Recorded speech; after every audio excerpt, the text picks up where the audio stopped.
Hello प्यारे बच्चों, आप सभी का पॉलिटी विथ एबीसीडी क्लासेस पर हार्दिक स्वागत है। जैसा कि हम एनसीईआरटी बुक पर आधारित महत्वपूर्ण प्रश्नोत्तरी कर रहे थे, जिनमें हमने 12 क्लासेस पूरी कर ली है। आज हम 13वीं क्लासेस लेके आए हैं, जिसमें आप लोग देख पा रहे हो कि पर्यावरण और प्राकृतिक संसाधन से संबंधित हमारा ये टॉपिक है। और ये टॉपिक न सिर्फ माध्यमिक शिक्षा बोर्ड का पेपर में ही, बल्कि 12th के बच्चों के साथ साथ स्कूल लेक्चर की तैयारी करने वाले या जिन्होंने रिट 2025 की तैयारी कर रहे, फॉर्म भर रहे, एग्जाम की तैयारी के विषय संदर्भ में, और साथ ही देखा जाए तो आप लोगों के लेवल फर्स्ट हो चाहे लेवल सेकंड हो, रिट में दोनों में, और असिस्टेंट प्रोफेसर से लेकर आपके चाहे आरएएस एग्ज़ाम हो, चाहे आपका सेकंड ग्रेड का एग्ज़ाम हो, चाहे थर्ड ग्रेड का एग्ज़ाम हो, चाहे रिट का पेपर हो, चाहे सीटेट का ही पेपर क्यों ना हो, इन सभी में आपका पर्यावरण और प्राकृतिक संसाधन का टॉपिक जरूर मिलेगा। और यहाँ से संबंधित प्रश्न 1 या 2, 3, 4 प्रश्न पूछे जाते हैं, क्योंकि इसके बिना सारे सिलेबस अधूरे रहते हैं। और देखा भी जाए तो समकालीन विश्व राजनीति के अंतर्गत या समकालीन विश्व में जो प्रमुख आजकल का मुद्दा बना हुआ है वो पर्यावरण और प्राकृतिक संसाधनों को लेकर ही है, और इनसे चिंतित भी है तो कुछ उत्साहित भी। तो ये टॉपिक जरूर आपके सिलेबस में कहीं न कहीं किसी न किसी रूप में मिलेगा। अगर आप पॉलिटिकल के लेक्चरर की तैयारी कर रहे हो तो वहाँ हरित राजनीति में आपको पढ़ने को मिलेगा। बाकी आप अगर किसी भी सामाजिक ज्ञान विषय की तैयारी कर रहे हो सेकंड ग्रेड की, वहाँ मिलेगा। आप अगर रिट की एग्जाम दे रहे हो, चाहे फर्स्ट लेवल की दे रहे हो चाहे सेकंड लेवल की, सभी में आपको ये पर्यावरण और प्राकृतिक संसाधन का सिलेबस में जरूर देखने को मिलेगा। और पूर्णतः ये जो भी मैं वीडियो लाया हूँ, इसमें आज आपको 1 से 15 तक क्वेश्चन मिलेंगे, जो कि पूर्णतः 12वीं क्लास की ऑथेंटिक बुक एनसीईआरटी बुक पर आधारित है। आप लोगों की सभी के लिए उपयोगी रहेगा। तो हम बिना कोई देरी किए, बिना कोई फालतू लेक्चर दिए आपके लिए 15 क्वेश्चन 15-20 मिनट में पूरा मैं करा दूंगा। इतना भी टाइम शायद नहीं लगेगा, क्योंकि आपका कीमती समय है। कीमती समय को देखते हुए बिल्कुल ऑथेंटिक प्रश्न बनाए हैं, ऑथेंटिक बुक से बनाए हैं, और काफ़ी आपके लिए मदद करेंगे। हूबहू मिल जाए बहुत अच्छी बात है, नहीं भी मिले तो इन प्रश्नों के आधार से एनसीईआरटी से अगर कोई प्रश्न बनेगा तो उनका उत्तर देने में आप जरूर सक्षम होंगे। इससे उम्मीद आशा के साथ चलते हैं, हम आज के क्वेश्चनों को देखते हैं। आज का हमारा पहला क्वेश्चन है, आज का हमारा पहला क्वेश्चन कौन सा है? आज का हमारा पहला क्वेश्चन है, वैश्विक मामलों से सरोकार रखने वाले एक विद्वत समूह क्लब ऑफ रोम ने लिमिट्स टू ग्रोथ शीर्षक से एक पुस्तक प्रकाशित की। बहुत अच्छा प्रश्न है, ये एनसीईआरटी बुक से असिस्टेंट प्रोफेसर तक आ चुका है प्रश्न, और आप लोगों के भी आने की संभावना पूरी रहेगी। किसी भी रूप में पूछा जा सकता है। तो ऑप्शन दे रखा है मैंने, 4 ऑप्शन दे रखे हैं। प्रश्न क्या है एक बार वापिस पढ़ लेते हैं, क्योंकि प्रश्नों को पढ़ना जरूरी है, अच्छे से समझना। क्वेश्चन हमारा पहला है कि वैश्विक मामलों से सरोकार रखने वाले एक विद्वत समूह क्लब ऑफ रोम ने लिमिट्स टू ग्रोथ शीर्षक से एक पुस्तक प्रकाशित की है। वो पुस्तक कब प्रकाशित की ये हमें बताना है। ऑप्शन दे रखा हमारे सामने 1970, ऑप्शन बी है 1972, और ऑप्शन सी है 1995, ऑप्शन डी है 1982। तो इसमें से कौन सा हमारा ऑप्शन सही होगा? तो इसमें से सही ऑप्शन हमारा होगा, इसमें से सही ऑप्शन हमारा क्या होगा? इसका बी ऑप्शन हमारा सही हो जाएगा। कौन सा ऑप्शन? बी ऑप्शन हमारा सही हो जाएगा। ठीक है, आगे चलते हैं हम।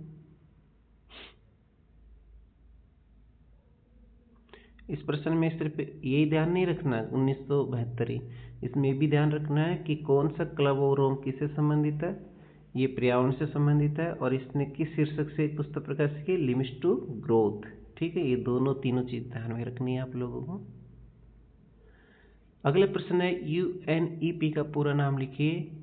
यूएनईपी का पूरा नाम लिखिए। तो ऑप्शन दे रखा है, ए संयुक्त राष्ट्र संघ है, ये राष्ट्र संघ नहीं, संयुक्त राष्ट्र संघ है। ठीक है, संयुक्त राष्ट्र संघ पर्यावरण कार्यक्रम। बी है संयुक्त राष्ट्र संघ विद्युत कार्यक्रम। ऑप्शन सी है संयुक्त राष्ट्र संघ वार्षिक कार्यक्रम, और ऑप्शन डी है उपयुक्त में से कोई नहीं। तो इसका सही राइट आंसर क्या होगा? इसका सही राइट आंसर होगा ऑप्शन ए, संयुक्त राष्ट्र संघ पर्यावरण कार्यक्रम, यूएनईपी का पूरा नाम। यूनाइटेड नेशन एनवायरनमेंट प्रोग्राम, संयुक्त राष्ट्र संघ पर्यावरण कार्यक्रम, ये राइट आंसर होगा। आज का हमारा तीसरा प्रश्न है, 1992 में संयुक्त राष्ट्र संघ का पर्यावरण और विकास के मुद्दे पर केंद्रित एक सम्मेलन कहाँ हुआ था? तीसरा क्वेश्चन क्या है कि 1992 में संयुक्त राष्ट्र संघ का पर्यावरण और विकास के मुद्दे पर केंद्रित एक सम्मेलन कहाँ हुआ था? Option A America, option B Brazil Rio de Janeiro, option C Bharat Nai Delhi, option D रूस। तो बताइए इसमें सही आंसर क्या होगा? तो इसका सही राइट आंसर होगा option B Brazil Rio de Janeiro. ठीक है। आज का चौथा क्वेश्चन है हमारा, पृथ्वी सम्मेलन जिसे अर्थ समिट भी कहा जाता है 1992 में कितने देशों ने भाग लिया था? बहुत अच्छा प्रश्न है। क्या प्रश्न है कि पृथ्वी सम्मेलन जो अर्थ समिट 1992 में हुआ था उसमें कितने देशों ने भाग लिया था? Option A 170, option B 164, option C 165, option D 120। तो सही राइट आंसर क्या होगा? तो इसका सही राइट आंसर होगा ऑप्शन ए 170 देश। सही राइट आंसर क्या होगा? ऑप्शन ए 170 देश। ठीक है। आज का पांचवें क्वेश्चन की ओर चलते हैं। पांचवा क्वेश्चन हमारा, टिकाऊ विकास से संबंधित कथन सत्य कौन सा है? बहुत अच्छा प्रश्न है। ऐसे प्रश्न भी आपको जरूर देखने को मिलेंगे और मैंने समाहित किया है जिस प्रकार से कंपटीशन के एग्जाम में अलग अलग प्रश्न अलग अलग तरीके से पूछे जाते हैं। कोशिश की है उन सभी को उस तरीके से बताने का। ठीक है। तो क्वेश्चन पांचवा हमारा, टिकाऊ विकास से संबंधित कथन सत्य कौन सा है? सत्य ढूंढना मुहिम से। ऑप्शन ए है हमारा कि आर्थिक वृद्धि का तरीका ऐसा होना चाहिए कि इसमें पर्यावरण को नुकसान न पहुंचे। ऑप्शन बी है विश्व सामाजिक मंच का विरोध। ऑप्शन सी है सामाजिक विकास का बढ़ता दायरा, पर्यावरण के अनुकूल होना, पर्यावरण के साथ भौतिक संसाधनों में कम। ऑप्शन डी है उपयुक्त में से कोई नहीं। तो इसका सही राइट आंसर क्या होगा? तो इसका सही राइट आंसर होगा ऑप्शन ए होगा, आर्थिक वृद्धि का तरीका ऐसा होना चाहिए कि इससे पर्यावरण को नुकसान न पहुंचे। उसे ही क्या कहते हैं हम? टिकाऊ विकास। ठीक है। आज का हमारा छठा क्वेश्चन है, बहुत अच्छा क्वेश्चन है ये भी। छठा क्वेश्चन है कि आवर कॉमन फ्यूचर शीर्षक बर्ड लैंड रिपोर्ट कब छपी थी? छठा क्वेश्चन क्या है? आवर कॉमन फ्यूचर शीर्षक बर्ड लैंड रिपोर्ट कब छपी थी? ऑप्शन दे रखा है 1980, ऑप्शन बी है 1982, ऑप्शन सी है 1987, ऑप्शन डी है 1988। तो सही राइट आंसर क्या होगा इसका?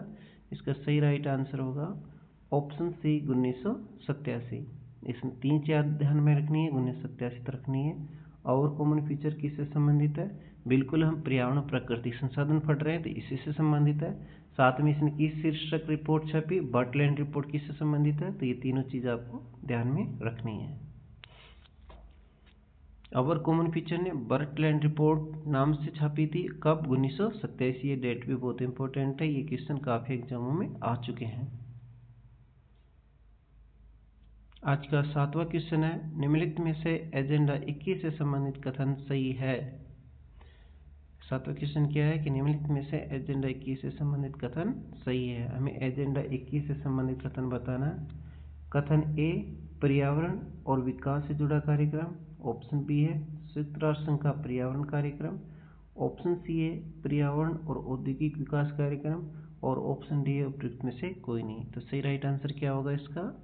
तो इसका सही राइट आंसर होगा आपका ऑप्शन ए, पर्यावरण और विकास से जुड़ा कार्यक्रम एजेंडा 21 है। जैसा कि आप लोगों ने देखा होगा कि अर्थ समिट या पृथ्वी सम्मेलन हुआ था, तब वहाँ पर प्राकृतिक संसाधनों को और जैव विविधताओं को लेकर जो आर्थिक विकास या पर्यावरण विकास से संबंधित जो कार्यक्रमों को एक तैयार किया गया, एक ड्राफ्ट के रूप में, एक एजेंडा के रूप में, तो उसको एजेंडा 21 के नाम से जाना जाता है, जो कि बिल्कुल पर्यावरण और विकास से जुड़ा कार्यक्रम है। ठीक है। आज का आठवां क्वेश्चन है, निम्नलिखित में से किन्हें वैश्विक संपदा या मानवता की साझी विरासत में शामिल है? ये भी बहुत अच्छा प्रश्न है, ये प्रश्न भी आ चुका है एनसीईआरटी में सुबह के एग्जाम में। तो देखते हैं हम आठवां क्वेश्चन क्या है कि वैश्विक संपदा या मानवता की साझी विरासत में शामिल है। तो क्या क्या शामिल है? ऑप्शन ए पृथ्वी का वायुमंडल, ऑप्शन बी समुद्री सतह, ऑप्शन सी बाहरी अंतरिक्ष, ऑप्शन डी उपयुक्त सभी। तो बताओ इसमें सही राइट आंसर क्या होगा? तो इसका सही राइट आंसर होगा ऑप्शन डी उपयुक्त सभी। क्या होगा? ऑप्शन डी उपयुक्त सभी।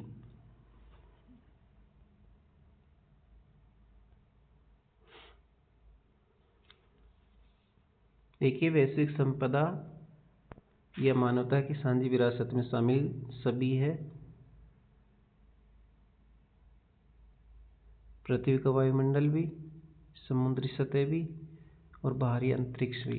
ठीक है, एक अंटार्कटिका भी आ जाए तो अंटार्कटिका भी इसी में आएगा। ये चारों है, और एक कोई बाहर से दे दिया जाता है तब थोड़ा सोचने पर मजबूर हो जाते हैं कि ये समुद्री सतह, बाहरी अंतरिक्ष, मानवता की साझी विरासत, वैश्विक संपदा में कैसे है। लेकिन ये है चारों: पृथ्वी का वायुमंडल, समुद्री सतह, बाहरी अंतरिक्ष और अंटार्कटिका। ये चारों एनसीईआरटी बुक में दे रखा है और यहीं से ऑप्शन बनाए जाते हैं। ठीक है, चलते हम आगे की ओर। आज का 9वां क्वेश्चन हमारा: निम्न में से कौन सा कथन सत्य है? ऑप्शन ए, न्यायिचा प्रोटोकॉल 1987। ऑप्शन बी, अंटार्कटिका पर्यावरणीय नवाचार 1991। अंटार्कटिका संधि 1959। अच्छा प्रश्न है ये भी, तो आपको ध्यान में रखना। उपयुक्त सभी सही है इसमें, ऑप्शन डी। अब ध्यान में ज़्यादा इंपॉर्टेंट क्या है, अंटार्कटिका संधि पूछी जाती है तो इसका विशेष ध्यान रखें। कौन सी? अंटार्कटिका संधि ये पूछी जाती है कि कब हुई, 1959 में। बाकी ये तीनों ही सही है। न्यायचार प्रोटोकॉल कब हुआ, 1987 में। अंटार्कटिका पर्यावरणीय न्यायचार कब हुआ, 1991 में। और अंटार्कटिका संधि कब होती है, 1959 में। आज का 10वां क्वेश्चन है, बहुत अच्छा क्वेश्चन है ये भी, और इस क्वेश्चन को करने में आपको थोड़ा सा अच्छा लगेगा। जैसे कि कथन 1 और कथन 2 दिया हुआ रहता है, इसी प्रकार से ज़्यादातर कॉम्पिटिशन के एग्जाम में देखने को मिलता है आजकल। और हमें देखना होता है इन प्रश्नों को कि सही है कि गलत है, या कथन 1 सही है कि 2 सही है, या दोनों सही है या दोनों ही गलत है। इस तरीके से आंसर इनका देना होता है। मैंने वो नहीं लिखा है, आप लोग समझ जाओगे कथन को पढ़ के और आंसर भी दे पाओगे। तो हमारा कथन 1 है कि उत्तर के विकसित देश पर्यावरण के मसले पर उसी रूप में चर्चा करना चाहते हैं जिस दशा में पर्यावरण आज मौजूद है।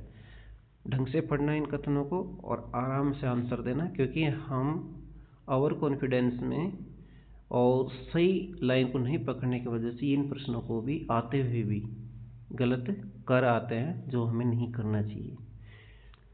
तो कथन क्या है फर्स्ट हमारा, कि उत्तर के विकसित देश पर्यावरण के मसले पर उसी रूप में चर्चा करना चाहते हैं जिस दिशा में पर्यावरण आज मौजूद है। ठीक है, आ गया समझ में कथन है। अब कथन सेकंड को देखते हैं। ये देश चाहते हैं कि पर्यावरण के संरक्षण में हर देश की जिम्मेदारी बराबर हो। ये देश चाहते हैं कि पर्यावरण के संरक्षण में हर देश की जिम्मेदारी बराबर हो। अब बताओ, कथन केवल 1 सही है या कथन केवल 2 सही है? यह बताओ, कथन 1 और 2 दोनों सही है? यह बताओ आप, कथन 1 और 2 दोनों गलत है? तो 4 ऑप्शन में से क्या सही होगा? तो आपने ढंग से पढ़ लिया, तो हम देखते हैं कथन ए और 2 दोनों सही है। क्या? दोनों सही है। ठीक है, इसको वापस पढ़ लो। बिल्कुल अच्छा प्रश्न है, बहुत अच्छा प्रश्न है, और दोनों ही कथन सही है। इसी प्रकार का एक प्रश्न और है ये कि निम्नलिखित कथनों पर विचार कीजिए।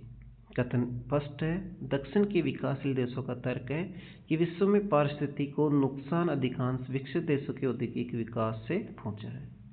कथन फर्स्ट क्या है कि दक्षिण के विकासशील देशों का तर्क है कि विश्व में पारिस्थितिकी को नुकसान अधिकांश विकसित देशों के औद्योगिक विकास से पहुंचा है। ठीक है, दूसरा कथन है, यदि विकसित देशों ने पर्यावरण को ज़्यादा नुकसान पहुंचाया है तो उन्हें नुकसान की भरपाई भी, जिम्मेदारी भी ज़्यादा उठानी चाहिए।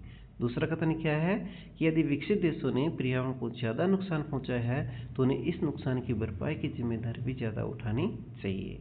दोनों कथन देख लिए, इनमें भी वही ऑप्शन रहेंगे कि कथन केवल 1 सही है, केवल कथन 2 सही है, 1 और 2 दोनों सही है, या 1 और 2 दोनों गलत है। इस तरीके से 4 ऑप्शन आपको देखने को मिलेगा। मैंने यह नहीं लाया हूँ क्योंकि बच्चे सारे समझदार हैं, समझ जाएंगे, क्योंकि फिर ये आपको दिखता नहीं, बड़ा हो जाता, इसलिए। तो हमने इसको ढंग से देख लिया, तो इसमें भी दोनों कथन आपके सही होंगे। दोनों कथन सही है। आप एक बार अच्छे से पढ़ लो और समझ लो इनको प्रश्न हो, क्योंकि इन्हें अच्छे से समझ कर ही आंसर देना होता है, न कि रट कर देना होता है। हाँ, ऐसे प्रश्नों को जरूर याद करना होता है, या याद रखना होता है। जैसे कि क्वेश्चन 12 है कि सन पृथ्वी सम्मेलन में सांझी परंतु अलग अलग जिम्मेदारियों का सिद्धांत दिया गया था। क्वेश्चन 12 क्या है कि कौन से पृथ्वी सम्मेलन में सांझी और परंतु अलग अलग जिम्मेदारियों का सिद्धांत दिया गया था? तो option A 1987, option B 1992, option C 2009, option D 1985। तो इसका सही राइट आंसर क्या होगा? इसका सही राइट आंसर होगा ऑप्शन बी 1992।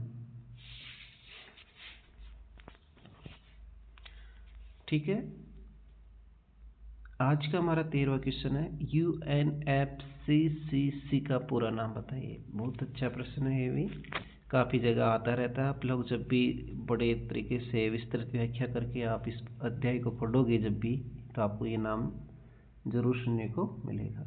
UNFCCC का पूरा नाम बताइए। ऑप्शन दे रखा हमारे सामने। ऑप्शन ए में है united nation framework convention on climate change. दूसरा ऑप्शन है united nations framework convention on climate change. Option C है उपयुक्त में से कोई नहीं। ऑप्शन डी है union national framework convention on climate change. तो क्या राइट आंसर होगा इसका? तो इसका सही राइट आंसर होगा ऑप्शन बी, यू से यूनाइटेड, एन से नेशंस, एफ से फ्रेमवर्क, सी से कन्वेंशन ऑन, सी से क्लाइमेट, सी से चेंज। तो ये आपका राइट आंसर हो जाएगा United nations framework convention on climate change. ठीक है, आज का हमारा 14वां प्रश्न है जिन संसाधनों पर किसी एक का नहीं बल्कि पूरे समुदाय का अधिकार होता है उन संसाधनों को कहते हैं। संसाधन क्या होते हैं? सभी बच्चे जानते हैं कि जो मनुष्य की जरूरत है, आवश्यकता को पूरा करते हैं, उन साधनों को संसाधन कहते हैं। चाहे वो जल हो, चाहे वन हो, चाहे भूमि हो, चाहे खनिज हो। ठीक है, ये सारे संसाधन होते हैं। लेकिन जिन संसाधनों पर किसी एक का नहीं बल्कि पूरे समुदाय का अधिकार होता है उन संसाधनों को क्या कहते हैं? ऑप्शन है ए साझी संपदा, ऑप्शन बी है संयुक्त संपदा, ऑप्शन सी है एकल संसाधन, ऑप्शन डी है में से कोई नहीं। तो बताइए, खास के प्रश्नों के साथ आप विकल्प को भी देखिए। मैं काफ़ी विकल्पों पर अच्छे से जोर देता हूँ क्योंकि विकल्प ही प्रश्नों को अच्छे से बनाता है। प्रश्न से अधिक विकल्प इंपॉर्टेंट होते हैं प्रतियोगी परीक्षा में, चाहे कोई सी भी ऑब्जेक्टिव या MCQ क्वेश्चनों में। तो ऑप्शन देखिए आप। तो इसका सही राइट आंसर क्या होगा? ऑप्शन ए साझी संपदा। आज का अंतिम प्रश्न हमारा क्योटो प्रोटोकॉल से संबंधित निम्न कथनों में से कौन सा कथन सही है? बहुत अच्छा प्रश्न है ये। आज का अंतिम प्रश्न 15वां क्वेश्चन हमारा क्योटो प्रोटोकॉल से संबंधित निम्न कथनों में से कौन सा कथन सही है? ऑप्शन ए है क्योटो प्रोटोकॉल एक अंतर्राष्ट्रीय समझौता है। ऑप्शन बी है इस प्रोटोकॉल के तहत औद्योगिक देशों के लिए ग्रीन हाउस गैसों के उत्सर्जन को कम करने के लक्ष्य निर्धारित किए गए हैं। ऑप्शन सी है जापान के क्योटो में 1997 में इस प्रोटोकॉल पर सहमति बनी। और ऑप्शन डी है हमारा उपयुक्त सभी। तो इसका सही राइट आंसर क्या होगा? इसका सही राइट आंसर होगा उपयुक्त सभी। क्या रहेगा इसका सही राइट आंसर? होगा उपयुक्त सभी।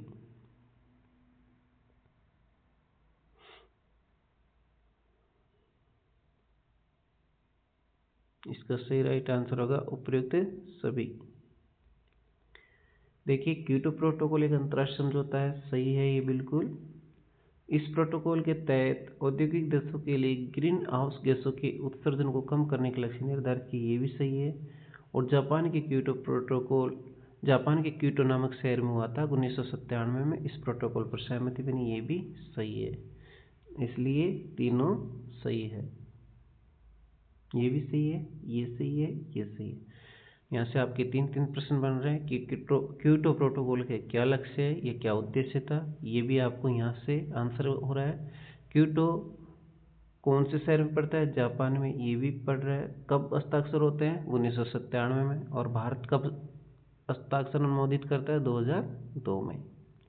ठीक है, तो जैसा कि मैंने कहा था कि हमारे 15 क्वेश्चन होंगे, आपके 15 या 20 मिनट के अंदर अंदर मैं पूरा करा दूंगा। और हमने 20 मिनट के अंदर अंदर 15 क्वेश्चन कर लें।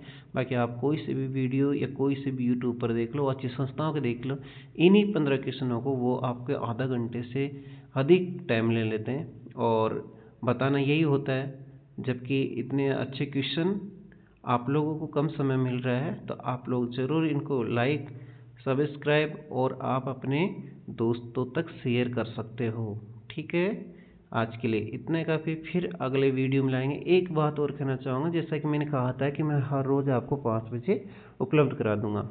देखो बच्चों, मैं कोशिश की है लेकिन नहीं हो पाता है रोज़, क्योंकि स्कूल में पढ़ाना, फिर आना, और कभी कभार घर काम आ जाना या चले जाना, या बीच बीच में कई काम आ जाने की वजह से हम नहीं बना पाते हैं।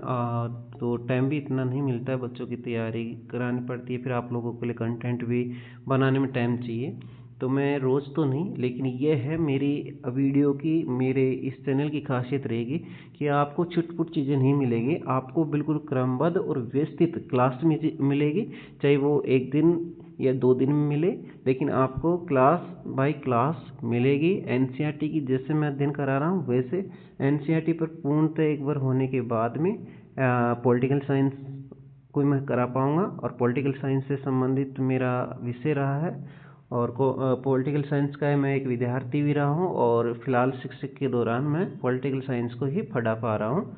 तो मैं इससे संबंधित जो पॉलिटिकल की, चाहे वो 11वीं क्लास हो, चाहे 12वीं क्लास हो, चाहे इसके बाद में मुझे ज़रूरत पड़े तो सामाजिक ज्ञान के भी अंतर्गत हम पॉलिटिकल की एक बुक चलती है 6 से लेकर 10 तक, क्योंकि 4 बुक चलती है सामाजिक ज्ञान में, तो उसमें भी जो राजनीति विज्ञान से संबंधित प्रश्न होंगे तो उनको भी बनाने का मैं प्रयास करूंगा, टाइम मिलेगा, ताकि वो सभी बच्चों के हित में काम आ सके। उसके बाद में भी अगर हो सकेगा तो तुम्हारे लिए अगर प्रश्न क्लास लाना होगा किसी भी कंपटीशन प्रतियोगी परीक्षाओं के लिए, तो वो समय बताएगा। फिलहाल हम एनसीईआरटी बुक पर ही कर रहे हैं, जो सभी बच्चों के लिए फ़ायदेमंद है, अच्छी है, उपयोगी है, लाभदायक है। ठीक है, आज के लिए इतना ही काफ़ी। जय हिंद, जय भारत।